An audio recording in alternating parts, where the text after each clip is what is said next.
capítulo de número 2. O pastor Caio, quando me fez o convite, ele informou que era um culto de libertação, não é isso? Quarta-feira, culto de libertação. E acredito que Deus tem libertação para as nossas vidas aqui, né? Para aquilo que você veio buscar. Deus tem um porquê, um motivo. Deus tem uma resposta. Certamente Ele tem uma resposta. Evangelho do nosso Senhor Jesus Cristo, segundo escreveu Marcos, capítulo de número 2, do versículo 1. Vou iniciar a leitura, tá bom, irmãos? Quem achou, diga: eu vou para o céu. Eu vou para o céu. Quem não achou, diga: me espera. Opa, irmão, vamos lá, espera, irmão. Ajuda a irmã aí. Chegarmos no céu. Diz assim: poucos dias depois, tendo Jesus entrado novamente em Cafarnaum, o povo ouviu falar que ele estava em casa. Então muita gente se reuniu ali, de forma que não havia lugar nem junto à porta, e ele lhes pregava a palavra. Vieram alguns homens trazer-lhe um paralítico, carregado por 4 deles. Não podendo levá-lo até Jesus por causa da multidão, removeram parte da cobertura do lugar onde Jesus estava, e pela abertura no teto baixaram a maca em que estava deitado o paralítico. Vendo a fé que eles tinham, Jesus disse ao paralítico: filho, os seus pecados estão perdoados. Estavam ali sentados alguns mestres da lei, raciocinando em seu íntimo: por que esse homem fala assim? Ele está blasfemando. Quem pode perdoar pecados, a não ser somente Deus? Jesus percebeu logo em seu espírito que era isso que eles estavam pensando, e lhe disse: por que vocês estão remoendo essas coisas em seu coração? Que é mais fácil dizer ao paralítico: os seus pecados estão perdoados? Ou levanta-se, pega a sua maca e ande. Mas para que vocês saibam que o Filho do Homem tem na terra autoridade para perdoar pecados, disse ao paralítico: eu lhe digo, levanta-se, pegue a sua maca e vá para casa. Ele se levantou, pegou a maca e saiu à vista de todos, que atônitos glorificavam a Deus, dizendo: nunca vimos nada igual. Irmãos, a mensagem hoje ela é bem curta e talvez diferente do seu conceito de libertação. Procurei no dicionário o significado dessa palavra libertação. Segundo o dicionário, diz que é uma ação ou um efeito de colocar em liberdade. Uma ação ou um efeito de colocar em liberdade. A palavra libertação do grego significa, ela vem do sótero e significa livramento, salvação. Portanto, entendemos que libertação significa salvamento, libertar de algo, libertar de algo. E o texto diz que Jesus estava na sua casa em Cafarnaum. A Bíblia diz que essa casa aqui, irmãos, provavelmente era a casa de Pedro, né? Onde Jesus tinha, uma pessoa que Jesus tinha muita intimidade, se sentia bem. E quando Jesus estava na casa de Pedro, ele se sentia em casa. Então Jesus estava ali ministrando a palavra de Deus, e tinham ali também muitos fariseus ouvindo, muitos cristãos também ouvindo.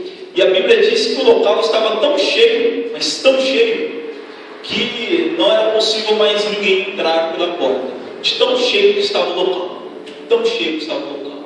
Certamente, àquela altura do ministério de Jesus, Jesus já tinha curado, já tinha libertado, já tinha feito muitos milagres, já tinha expulsado os demônios, e a atenção na pessoa de Jesus era grande. Por onde Jesus ia, multidões o acompanhavam. E aquele local não era diferente, estava lotada a casa.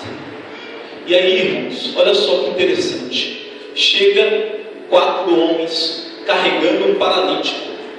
Lá no livro, esse texto também, essa passagem também é contada no livro de Mateus, capítulo 9, e também no livro de Lucas, capítulo de número 5.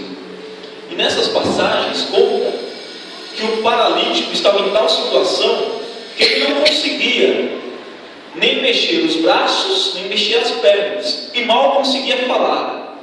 Ou seja, a situação física dele, o estado físico dele, realmente era triste, era um dos piores possível.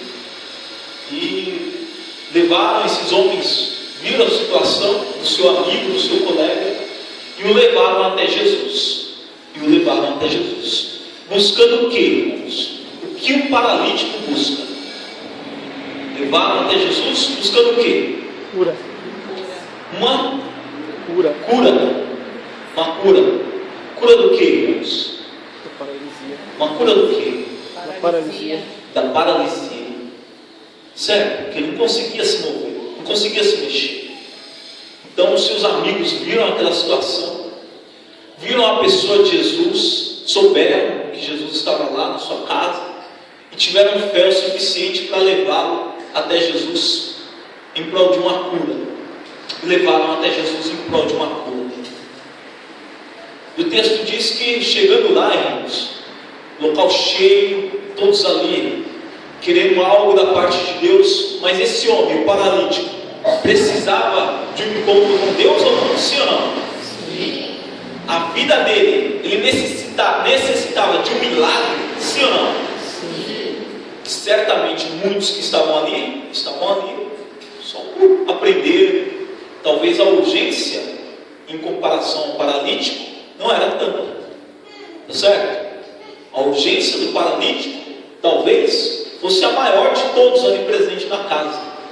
Por conta disso, nós, obviamente, numa situação dessa, ele teria prioridade, sim ou não? Sim. É como acontece aí, né? A gestante chega no metrô, é assim que acontece, né? Hoje em dia, chega no metrô lotado, e as pessoas dão lugar para ele, para ela, né? Dão lugar para a gestante facilmente, né? Não. É assim que acontece no ônibus, né? As pessoas dão lugar para a gestante, né? É assim que acontece, porque o povo é educado, o povo está vendo a mulher cheia de sacola, com o bebê no colo, vai dar lugar, é assim que acontece, né? E aqui, irmãos, a gente percebe que a educação do povo não é de hoje. Essa educação que existe aí já é de muito tempo, porque ali está um paralítico sendo carregado por 4 homens com uma urgência tremenda de receber um milagre da parte de Deus, e a Bíblia diz que ele teve facilidade para entrar e ser tocado por Jesus. É isso? Não mesmo, né, irmãos? Não teve essa facilidade. As pessoas que estavam ali presentes, olha só, cada um pensando no seu próprio ego, no seu próprio eu, cada um pensando nos seus próprios benefícios, querendo o seu próprio benefício, não teve a sensibilidade de olhar para o lado e perceber que existia uma pessoa mais necessitada. E aí eu pergunto: qual tem sido a sua sensibilidade? O que você tem feito para a libertação do seu irmão? Como você tem contribuído para abençoar a vida do seu irmão? Note que a Bíblia diz que ali tinha fariseus, mas certamente os discípulos de Jesus estavam ali também presentes. E nem eles se moveram para abrir espaço para aquele paralítico. Nem eles. Mas, irmãos, grande dificuldade, né? Note que faltou respeito, faltou sensibilidade, bom senso da parte daqueles que estavam ali.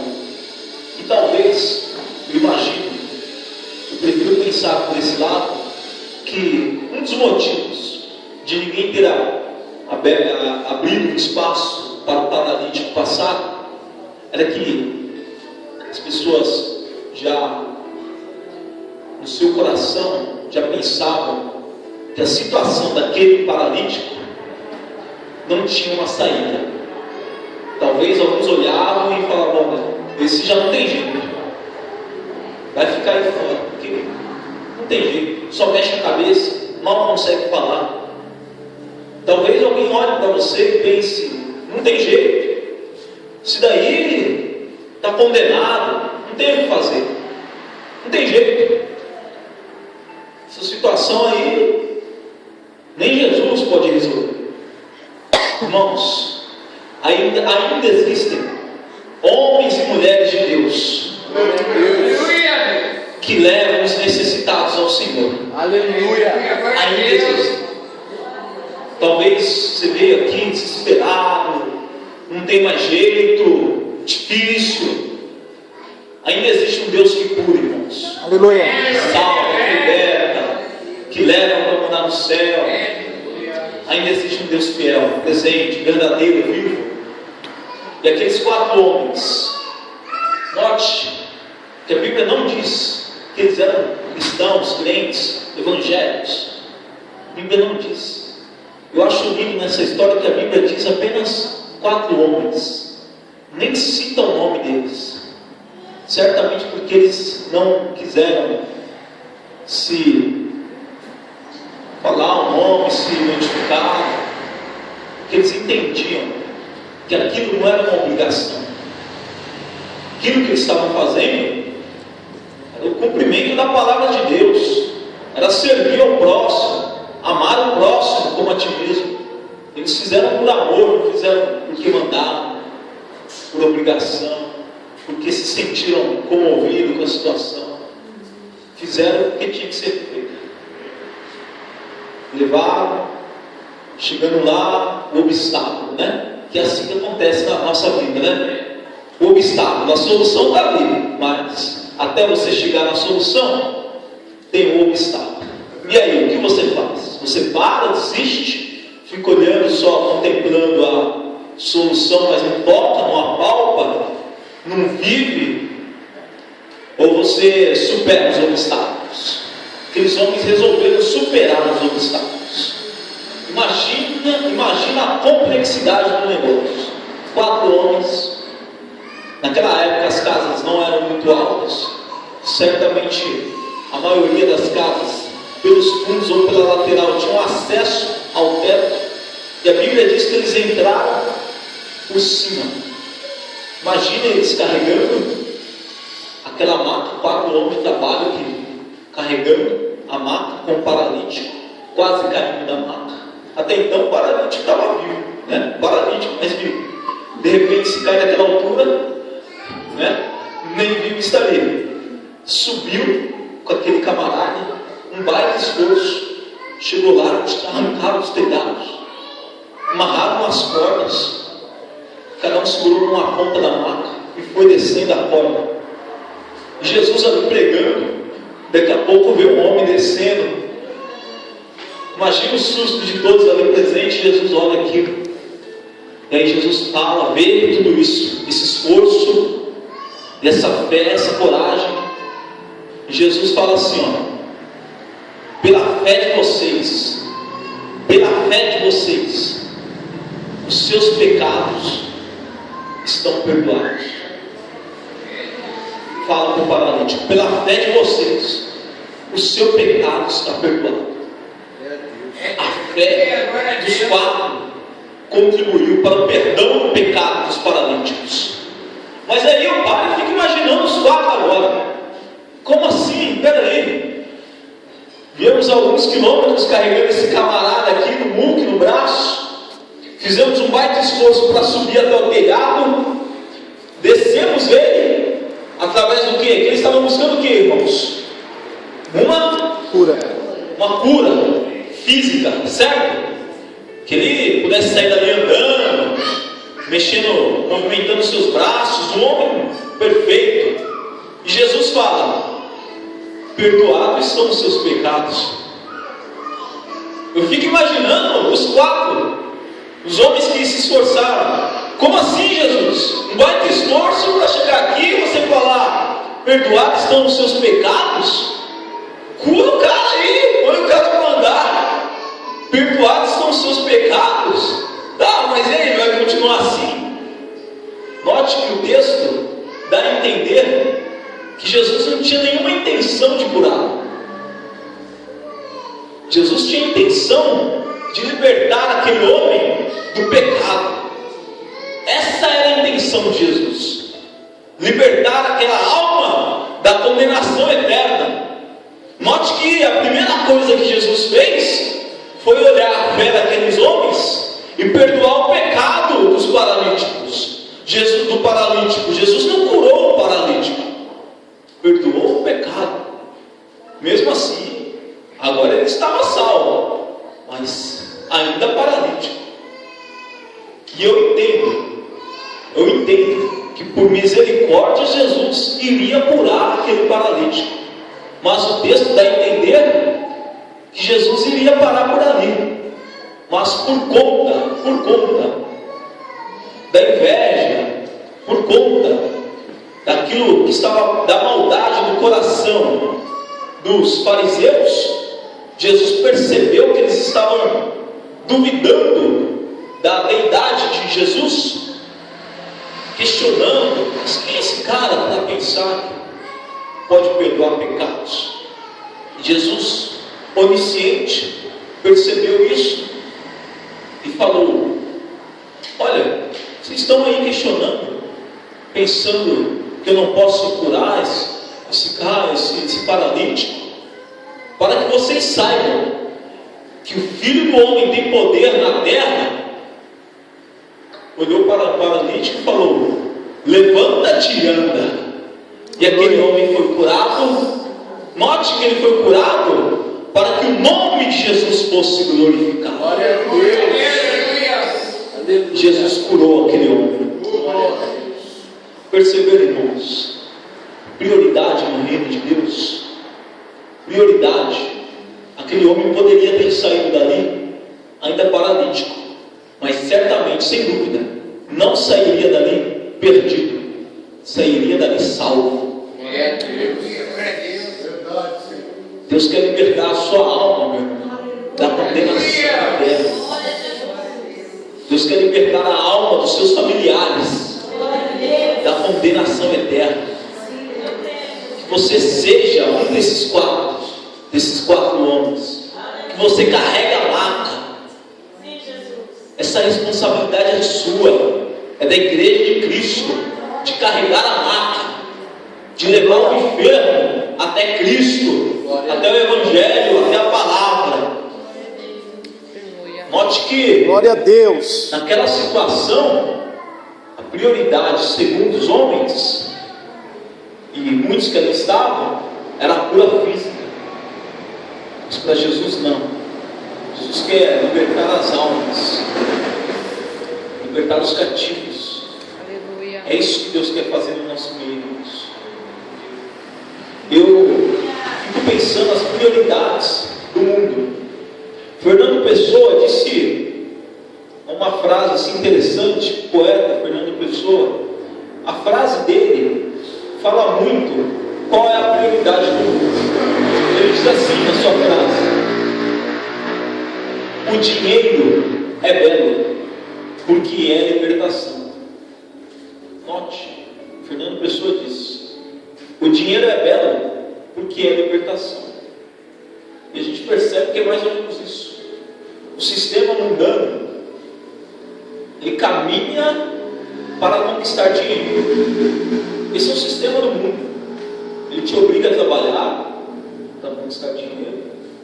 Ele te obriga a ter um bom carro, porque, segundo a visão mundana, se você não tiver um bom carro, um carro do ano, um carro 2.0, um carro equipado, sua vida não está bem sucedida. É isso que o sistema nos diz. Se você não tiver a sua casa própria, sua vida não está bem sucedida. É isso que o sistema nos fala. Se você não tiver um bom emprego, ganhando 5, 6, 7, 8, 10 salários mínimos, sua vida não está bem sucedida. E a gente fica olhando. E isso acaba também, de certa forma, nos influenciando. Porque parece que é necessário ter um templo de Salomão para adorar a Deus. A gente fica olhando. Parece que é necessário ter milhões para falar que Deus ali está presente. Tem uma baita de uma estrutura. Qual tem sido a prioridade, irmãos? Quando eu penso em libertação, eu penso não numa libertação, e ela existe, ela é bíblica, uma libertação apenas espiritual. Eu penso muito mais do que isso.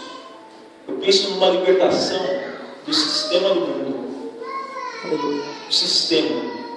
Não que a gente tenha que sair do mundo. Jesus disse, não nos tire do mundo, mas livre-os do mal. Parece que o mal está tão influenciado em nós, que a nossa vida, o nosso tempo,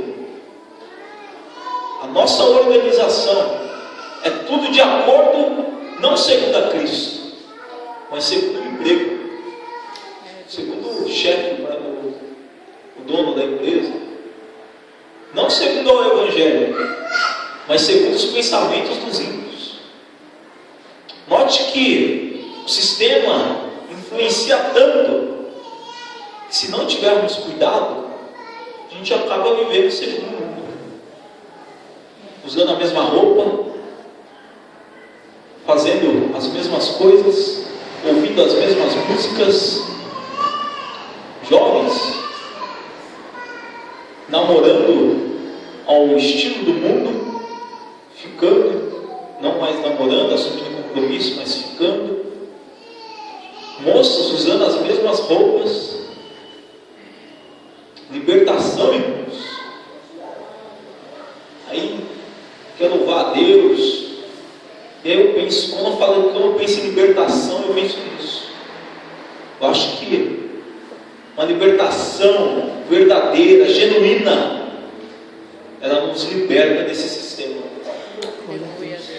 A gente consegue viver segundo a vontade de Cristo, não segundo a vontade do mundo. Esse pensamento também foi compartilhado por um camarada pouco inteligente, que disse assim: meço o valor de um homem pela medida que ele se liberta do seu próprio eu. Esse camarada pouco inteligente disse assim: meço o tamanho de um homem, o valor de um homem, pela medida em que ele se liberta do seu próprio eu. Esse cara falou isso, Albert Einstein. Camarada aí, pouco inteligente. No mesmo sentido, são alguns versículos bíblicos que nos ensinam muito. Que diz assim, ó: se o Cristo vos libertar, verdadeiramente Sereis livres. Se o Cristo vos libertar, verdadeiramente sereis livres. Conhecereis a verdade, e a verdade Vos libertará. Libertação, irmãos. E a gente fica vendo cada coisa aí nos influenciando. Olha só, uma reflexão rápida.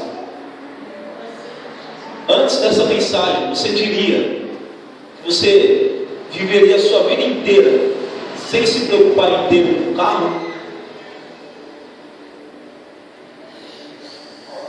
Certamente não, né? Certamente é um dos seus objetivos, né? Mas o nosso mundo nos dá a oportunidade de viver só de transporte público. Nada contra, né? Também quero meu carro e tal, mas olha só, irmãos, a influência do mundo, né? Todo mundo quer a sua casa própria. A influência do mundo. Nossa morada não é aqui, irmãos. Não é. Não é errado ter a sua casa própria, mas note, não é isso que Deus promete. Em Gálatas, capítulo 5, versículo 1, diz assim: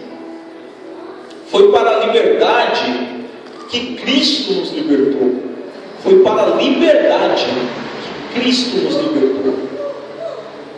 Portanto, permaneçam firmes e não se deixem submeter novamente a um jugo de escravidão. Foi para a liberdade que Cristo nos libertou. Portanto, permaneçam firmes e não se deixem submeter novamente a um jugo de escravidão. Que jugo é esse? Que jugo de escravidão é esse? Escravo ao sistema do mundo. E Cristo nos libertou para a liberdade, para não sermos escravos ao sistema. Ainda em Gálatas, capítulo 5, versículo 13, irmãos, vocês foram chamados para a liberdade, mas não usem a liberdade para dar ocasião à vontade da carne. Entendem? Irmãos, vocês foram chamados para a liberdade, mas não usem a liberdade para dar vazão à vontade da carne. Ao contrário, sirvam uns aos outros, mediante o amor. Então, queridos, essa é a reflexão que eu quero deixar aqui. Glória a Deus. Nós estamos falando de libertação, certo? Libertação espiritual, de demônio, de seta maligna, existe sim, é bíblico. Mas não podemos nos esquecer de nos libertarmos desse sistema que o mundo nos impõe. Certo? A Bíblia diz: o mundo jaz no maligno. E a gente querendo viver, nós queremos viver segundo os padrões do mundo. Parece que se não tiver um tênis X da marca X, não estou abençoado. Se não tiver uma roupa, uma vírgula no peito, não estou abençoado. Não é isso que Deus quer. Deus quer libertação genuína. Viver para Ele, viver nele, viver com Ele, viver para Ele. Aleluia. É isso que Deus quer de nós. Para finalizar, eu quero que você refletisse o que você tem feito para ajudar o seu irmão, para contribuir com o seu irmão a se libertar. Precisamos de mais homens como esses aqui, esses 4, certo? Por onde o paralítico entrou? Por onde, irmãos? Pelo telhado, excelente. O que eles fizeram então para entrar pelo telhado? Eles, obviamente, espelharam. E aquela casa era a casa de Pedro, e Jesus gostava tanto daquele ambiente que falou assim, que o texto diz que a casa era a casa de Jesus. Então, a vontade que ele se sentia naquele local, a casa que Jesus passava as noites, né? Naquela região. E ela ficou agora destelhada, não é verdade? A casa que Jesus passava a noite ficou destelhada. E aí, eu pergunto, quem arrumou o telhado?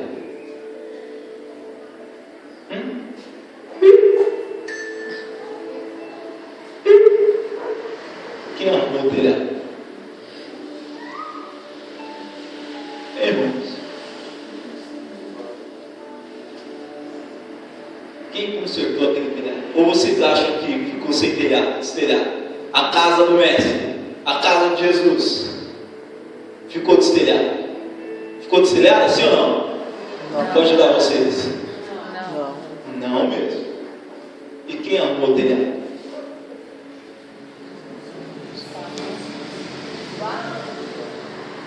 O texto não diz, o texto não diz, mas certamente foi um servo de Deus, inanimado, que não quis deixar o seu nome, mas foi lá e fez. Não quis status, holofote, fama, mas foi lá e fez. Aleluia. Entendeu, irmãos? Telhado também é importante ser consertado, ainda que ninguém veja, ainda que o texto não mencione, ainda que você não entre para a história, porque quem consertou o telhado não entrou para a história. Quem levou a maca não entrou para a história. Apenas 4 homens. Mas terá o seu galardão. Amém? Eu agradeço a oportunidade. Pense nisso. Obrigado.